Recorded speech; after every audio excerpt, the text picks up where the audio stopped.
Bonjour, un nouveau livre. On n'a pas l'habitude de voir ça. C'est très noir et en même temps c'est passionnant. Par l'étude de l'auteur a une faculté de pouvoir analyser l'être humain et d'en faire le tour, de jouer avec ça.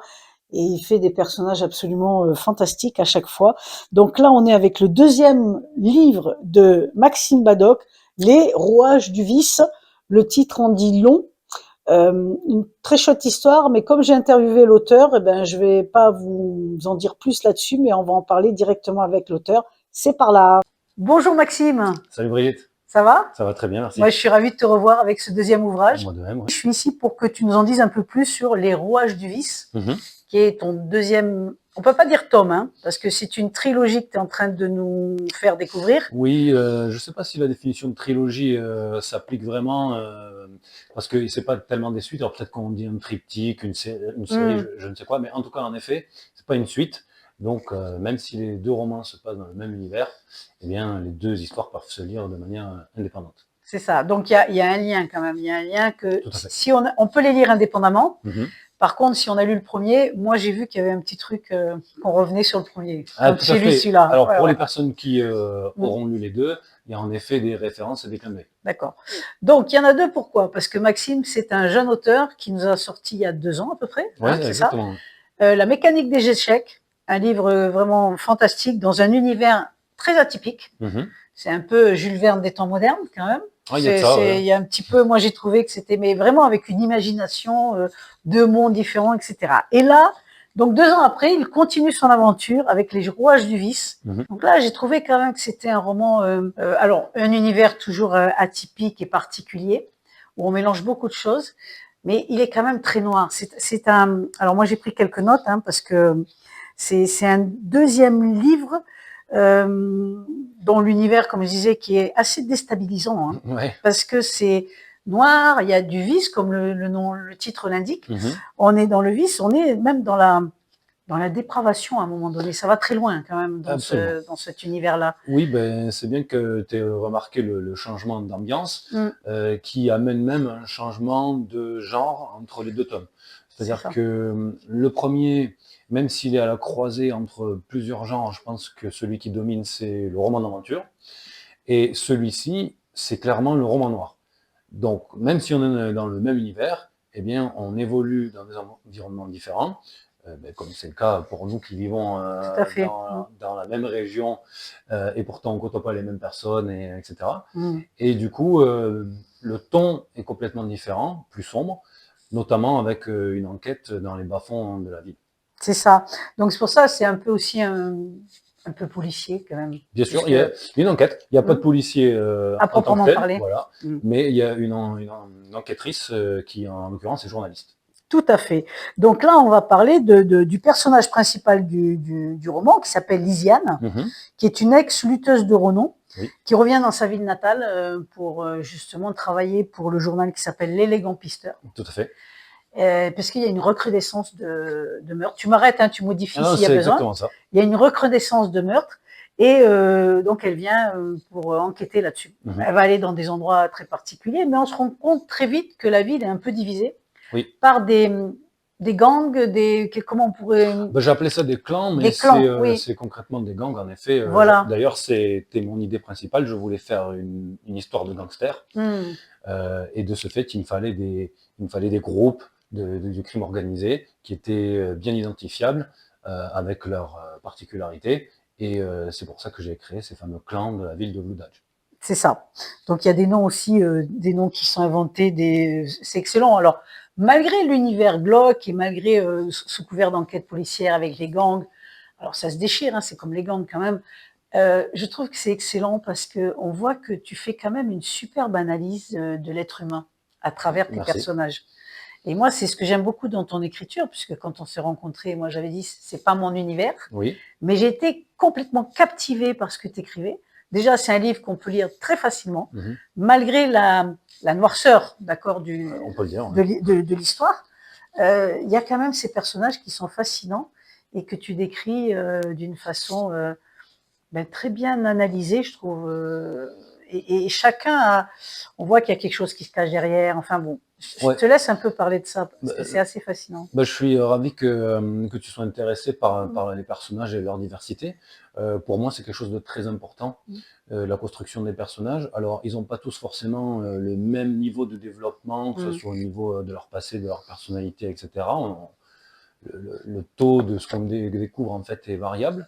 Mais j'aime bien essayer vraiment de faire des personnages originaux, dans le sens où on s'éloigne un petit peu de certains archétypes qu'on a vus très souvent. Absolument.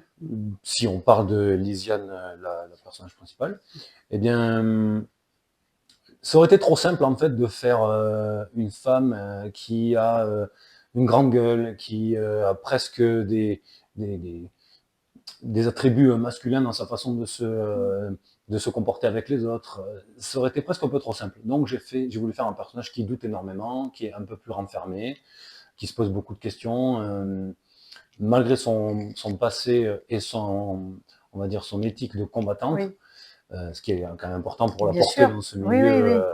Pour qu'elle puisse naviguer dans ce milieu. Exactement, parce qu'il y a quand même beaucoup de gens. C'est très masculin quand même, hein, ce milieu. Elle est pratiquement la seule femme dans cet univers au journal. Et il y en a deux, parmi trois, les vilains aussi. Il y en a parmi les vilains, oui. Mais oui, l'idée c'était de faire un personnage un petit peu différent de ce qu'on a l'habitude de voir. Et c'était pas si simple de s'éloigner de ces archétypes-là. Mais je trouve que le résultat en vaut la chandelle, puisqu'on suit une personne à laquelle on peut peut-être s'identifier dans certains questionnements. Donc c'est ce que j'essaye de faire sur le travail psychologique, tout modestement, parce que c'est quelque chose qui est pas simple. Oui, c'est pas simple, mais en tout cas, c'est très bien fait. Alors, tous les personnages ont leur particularité, évidemment, comme souvent dans les romans.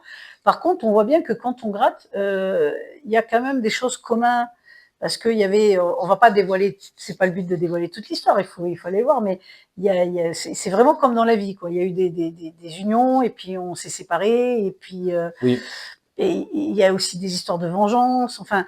C'est vraiment une analyse de l'humain. Il y a la vengeance, la haine, on retrouve tous les sentiments qui nous font agir et réagir de façon, des fois, démodérée, quoi. Oui, c'est ça, des relations familiales aussi. Tout à fait, ouais. Donc, notamment entre Lysiane et son père, par exemple. Et oui, j'essaye de puiser un petit peu dans la complexité des relations humaines, comme on peut tous en être témoins, en fait. C'est-à-dire que voilà, notre famille, on ne la choisit pas. Les amis, on peut les choisir, mais il peut y avoir des trahisons, etc. Alors tout est exacerbé par le milieu très sombre, évidemment, mais ce sont, je pense, que des développements un petit peu logiques de ce qui existe déjà dans notre quotidien un petit peu simpliste, dans un univers extraordinaire. Et alors, il y a aussi des scènes qui sont très marquantes, parce que les scènes d'agression, moi, ça m'a marqué à un moment donné. Il y a vraiment, je dis, mais qu'est-ce qu'il a fait, Maxime, là? Des scènes vraiment d'agression où on va au cœur enfin, c'est très noir, il y a du sang, c'est très noir, et il y a ce lieu particulier. Qu'est-ce que tu as voulu le puits des possibles. Oui, le puits des possibles. Alors, le puits des possibles, on pourrait l'entendre de différentes façons, en fait. Oui, tout à fait. C'était voulu. Alors, pour revenir sur le côté brutal, c'était pour moi essentiel. Mon éditeur, par exemple, lors de l'envoi du premier manuscrit, avait dit que c'était un peu trop violent pour lui. Mais la violence, c'était l'essence du récit. Ça s'appelle Les Rouages du Vice. C'est ça. L'arc-en-ciel. Donc, au final, il fallait vraiment que ce soit dans le récit, que ce soit partie prenante, mais que ce soit pas gratuit. Et à chaque fois que j'ai élaboré une scène qui va vers la dépravation, comme tu l'avais dit au départ, ou qui est simplement de la brutalité, il fallait qu'elle justifie un propos, il fallait qu'elle justifie un comportement d'un ou de plusieurs personnages, et c'est ce que j'ai essayé de faire. Pour le puits des possibles, plus particulièrement, je voulais essayer de présenter un environnement encore plus sombre que le reste de la ville, pour justifier du comportement et du raisonnement de certaines personnes, y compris un des personnages qui deviendra essentiel plus tard, donc qui est Garius Barrel, et qui est en fait la personne qui a créé ce lieu, et aussi pour démontrer que quelle que soit notre origine sociale, ou enfin ceux des personnages, mais c'est en rapport avec ce que nous vivons aussi. Bien sûr, oui. Voilà, quelles que soient les origines sociales, les occupations professionnelles, etc., tous peuvent se rejoindre dans certaines particularités du vice ou du loisir, si on le voit d'un œil un peu plus léger. Mais en tout cas, c'était pour démontrer que quel que soit notre environnement, on peut tous se retrouver dans cette partie du vice. Et très franchement, surtout avec ce qu'on a appris aujourd'hui dans l'actualité, Oui, il y a, j'allais te le dire. y a des C'est choses vraiment au très... moins aussi affreuses, si ce n'est pire, C'est ça. qui existent dans notre monde Ah oui. qu'on ne voit pas en fait tous les Enfin, jours. qui est caché. Voilà. Caché. Parce que là, on descend dans ce puits du vice. Hein, c'est ça. Donc il y a plusieurs chambres et c'est littéralement caché. Ouais. Ça fait vraiment résonance pour ceux qui suivent un petit peu. Effectivement, c'est vraiment en résonance avec ce qui s'y passe aujourd'hui ici au niveau oui, alors j'étais pas au courant si on parle de l'affaire Epstein. Non, parce que il était sorti déjà. Il était sorti avant, mais des saloperies comme ça, on en a eu depuis la nuit des temps en fait dans l'histoire de l'humanité. Donc oui, c'est choquant. Mais non, c'est pas inhabituel en fait. Voilà, c'est ce que je voulais essayer de montrer aussi. Et puis bon, un roman, c'est un coup de projecteur sur une partie c'est un espace, une époque, généralement. Là, en l'occurrence, il se trouve que j'ai essayé de faire une partie très sombre. Ben, c'est réussi. Enfin, moi, personnellement, je trouve que c'est réussi. Je pense que tu as déjà eu quelques ventes intéressantes. Donc, oui, j'ai eu aussi des retours sympathiques. Voilà. Parce que pour être tout à fait honnête, j'avais vraiment la peur que ce roman soit moins accessible que La mécanique des échecs. Oui. Pour la bonne et simple raison qu'en effet, c'est des parties obscures, il y a assez peu de personnages lumineux, il n'y a pas du tout cette quête comme dans La mécanique des échecs, c'est plutôt une enquête, donc c'est plutôt une descente dans l'enfer, plutôt qu'une montée vers les cieux. Et en fait, les témoignages se sont multipliés sur le fait que beaucoup de personnes préfèrent celui-ci au premier. C'est une histoire de préférence aussi personnelle. Voilà. Je pense qu'il y a des gens qui sont très très fans de polar, de thriller et tout, qui du coup s'y retrouvent plus dans celui-ci. Et ça m'a énormément rassuré. En fait, je me suis dit, ok, j'ai fait quelque chose d'un peu opaque, d'un peu brutal, mais c'est apprécié. Donc, ça me fait plaisir. Oui, alors moi je dirais pas que non, mais c'est génial hein, au niveau des. Moi je trouve que les personnages, même s'ils sont noirs, qu'il y a des situations glauques, il y a des tueries pas possibles, etc. Ouais. Tu retrouves, enfin comment dire, il y a toujours un petit quelque chose qui fait que tu t'attaches au personnage, même s'il est comme ça. Tu veux savoir comment ça, s'il va s'en sortir, est-ce que tu sais, tu as toujours laissé cette petite faille de dire il peut revenir vers la lumière justement. Tout à fait. Il y a toujours cette petite faille qui est là dans l'écriture. Bon, il va revenir avec ce qui se passe autour, comment il se comporte, etc. Il va revenir et puis, bon, alors c'est comme la fin complètement inattendue, quoi. Ça, la fin, moi, je m'y attendais pas du tout, C'est ce que j'essaye de faire, tant mieux. C'est toujours ce que j'essaye de faire, de créer de la surprise, que ce soit sur la toute fin, mais même j'aime bien parfois prendre le lecteur par la main dans une direction, le laisser croire qu'il va aller là, ça. Et en fait changer au dernier moment. Je sais qu'il y a des gens, ça peut les frustrer dans un premier temps, et en y réfléchissant, ils me disent en fait c'est sympa parce que on a été déstabilisé et tout. Donc ça me plaît que ce soit bien reçu à ce niveau-là. Déstabilisé et en même temps on a envie de savoir. En fait, cette façon d'agir nous permet aussi de tenir le bouquin et de ne pas le lâcher jusqu'à la fin. Parce qu'on a envie de savoir comment ça va finir, qu'est-ce qui va se passer, etc. Donc, le côté de tenir le lecteur en haleine est carrément réussi. C'est gentil parce que ça, je pense que c'est aussi assez difficile à faire. Oui. Et surtout dans un roman choral comme celui-ci où il y a beaucoup de personnages. C'est ça. Le but, c'est d'essayer de ne pas perdre le lecteur au cours de l'histoire et d'essayer en effet de le tenir en haleine, donc surtout sur les fins de chapitre, ça joue beaucoup, bien sûr. Pour que le lecteur ait envie de découvrir la suite. Et pour pas qu'on se perde, tu as même fait le petit diagramme de tout, entre les échos de fer et puis les glorieux fichus, donc c'est les gangs en fait. Exactement, j'ai fait une présentation des deux. Présentation, je sais pas si on la voit bien, mais des deux clans principaux. Je me suis dit que si jamais les gens étaient un petit peu perdus ou qu'ils laissaient le roman sur la table de chevet pendant plus de 3 semaines, que ce serait. Je sais pas comment ils font par contre là. Mais ça peut arriver. Alors je me suis dit, ils pourraient peut-être se référer à la présentation, à l'organigramme des deux clans. Alors 2 univers différents, est-ce que c'était une volonté? Parce que le premier était vraiment, tu as dit, tu pars vers la noirceur. Mmh mh. On est quand même dans le même domaine, mais la même période, sauf que c'est, voilà, une autre histoire, vraiment. Tout à fait. Ouais, Même période, c'est exactement ça, puisqu'en fait, c'est littéralement au même moment que les 2 histoires ouais, se passent, sur la même ligne temporelle, mmh. mais sur 2 lieux différents de la carte. C'est ça, Est-ce que les 2 mondes là, le monde d'en haut, le monde d'en bas. c'est ça, en Ouais, l'occurrence, bah, c'est l'empire des 2 continents, c'est donc il ça, y a les 2 le haut continents, ouais. continent et le bas continent. Mmh. Heu, Est-ce que c'était intentionnel? Oui, c'était intentionnel de faire 2 histoires qui n'ont rien à voir et qui se passent en même temps. Ça, c'était pour essayer de faire quelque chose d'un peu original, que j'ai pas l'impression d'avoir trop vu non plus. Ouais. Ensuite, en ce qui concerne le genre, c'est plutôt quelque chose, d'intuitif. C'est-à-dire que le premier roman, bon déjà c'était mon premier roman, donc je Mmh. manquais, d'expérience, de méthode, d'à peu près tout quoi. Mmh. Je découvre un peu tout et donc j'ai fait, tout avec mes tripes sans Mmh. vraiment, théoriser.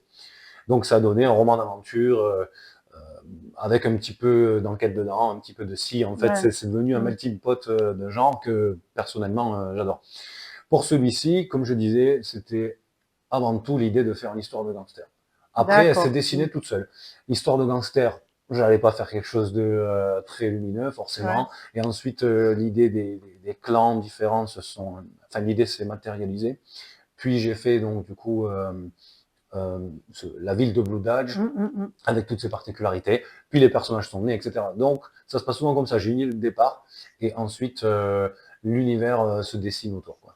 Est-ce que tu as déjà les personnages ou ils arrivent au fur et à mesure? Généralement, j'en ai une Il poignée. y en a quelques-uns? Ouais, Ouais. Mmh. quelques-uns qui sont qui ont certains traits au démarrage Mmh. et qui souvent sont amenés à évoluer. Et Oui. lors de la première relecture, lorsque je reprends le livre depuis le Mmh. début, je vois qu'en fait, c'est plus cohérent ce qu'il a dit lui avec ce qu'il est devenu. D'accord, Parce que ça ouais. met tellement Mmh. longtemps en Oui, fait oui, à oui. écrire. Et c'est ce qui est en train de m'arriver en ce moment avec la réécriture de mon troisième roman, D'accord. où je suis Mmh. sur les premiers chapitres et je me dis ah non mais lui en fait je le fais passer un peu pour un idiot et Mmh. c'est pas du tout ce qui devient quoi. Donc D'accord. je remodèle à ce moment-là. Tu remodèles le début pour, Mhm. que la fin Pour soit plus, en cohérente, cohérence, avec le absolument, personnage. c'est ça. D'accord. OK, super. Donc on va avoir un troisième. Ouais ouais, ben C'est super. le troisième change de nouveau de ton, on va Mmh. dire. Ouais. C'est aussi un mélange de plein de choses. C'est un mélange entre le western, entre l'aventure. Il y a la construction d'une communauté dedans, et le tout Mmh. se passe dans une vallée. D'accord. Donc, on n'est plus du tout sur le côté épique du premier, on n'est plus du tout sur le côté enfer urbain Mmh. du second, et c'est une bouffée d'air frais à 2 niveaux. Déjà, géographiquement, au niveau de l'environnement, Ouais. etc., puisque je m'éclate à décrire des montagnes, des Mmh. vallées, Mmh. des rivières, etc. Beaucoup de paysages naturels sympathiques, bouffée d'air frais à ce niveau-là. Ouais. Et deuxièmement, dans le ton, dans le sujet lui-même, puisque l'idée c'est que un personnage veuille construire une communauté dans laquelle elle accueille elle parce que c'est un personnage Ouais. féminin, Ouais. elle accueille les personnages qui ont des problèmes psychologiques de type stress post-traumatique. Mmh. Et du coup, elle crée cette communauté en toute bienveillance, évidemment. Mmh. Et alors, c'est aussi quelque chose dont est dépourvu complètement les rouages du vice. On a assez peu de... Donc on a quitté les 2 mondes là, on est vraiment dans un On- autre univers. Pas complètement, Ah d'accord, on est OK. dans un coin du haut continent, D'accord, OK. isolé, qui n'a pas du tout été exploité, ni D'accord. par celui-là, ni par le premier. Donc il y aura un lien quand même sur les Il y 3. aura un lien. Ça se passe un an à peu près après cette histoire, et donc D'accord. après la mécanique des échecs aussi, puisque les Oui, deux se oui, oui, finissent au même oui, moment. oui, oui. Voilà. Et D'accord. ça bouclera ce cycle, ce triptyque, je ne sais pas comment on va l'appeler, D'accord. des 2 continents, Mmh. en tout cas pendant un moment. Je ne m'interdis pas d'y revenir un Oui, jour. bien sûr, oui, oui. Est-ce qu'en alors entre les 2, tu as dit que le la mécanique des échecs, c'était ton premier livre. Mhm. Celui-là, c'est le deuxième, et tu Oui, es déjà en train d'écrire le troisième. oui. e Tu as pris le plus de plaisir à quel moment? Parce qu'il y a le côté découverte avec le premier, Ouais, réaliser un rêve, je pense, parce que on absolument. en avait parlé, tu as Ah toujours oui, voulu, c'est un domaine qui te passionne, oui, donc complètement. Du coup, c'est pour ça que c'est compliqué de Eh répondre à cette oui. question parce que les 2 approches ont été, complètement différentes. Mmh. La première déjà a duré plus longtemps, dans son élaboration. Parce que même si j'ai mis, 1 an et quelques Ouais. pour l'écrire, en fait, l'idée était là depuis tellement longtemps, Mmh. depuis presque 10 ans. D'accord, ouais. Donc c'était une évolution lente, Mmh. inégale, et pourtant je me suis, évidemment, éclaté à Ouais. écrire, Oui. ce premier roman.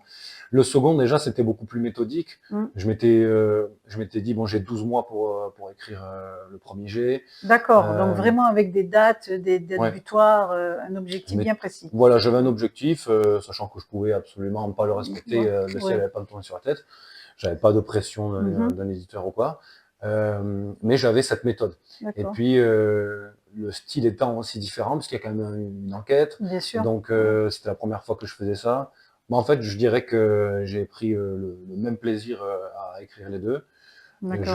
Je prends autant de plaisir pour le troisième, Mmh. et j'espère que ça continuera, autant de temps que j'ai envie d'écrire des romans, quoi. Ouais, bah, à mon avis, tu es bien parti, hein, personnellement. Moi, Merci. j'ai adoré.